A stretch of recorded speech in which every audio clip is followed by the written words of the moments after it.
5 boga ang nakumpiska ng pulisya mula sa mga batang naglalaro sa Bintar, Ilocos Norte. Sa Lapu-Lapu, Cebu, nasawi ang isang estudyanteng tumawid sa kalsada na hindi sa pedestrian lane papunta sana sa paaralan matapos mahagip ng isang motorsiklo.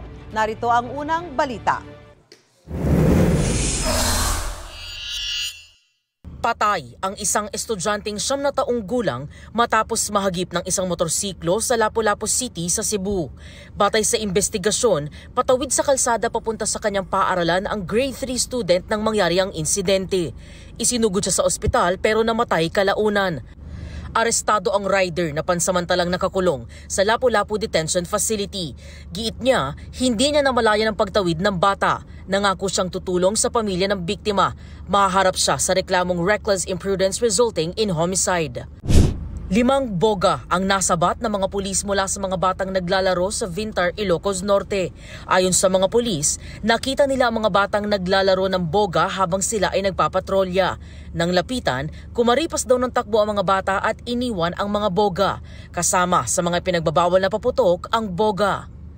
Ito ang unang balita.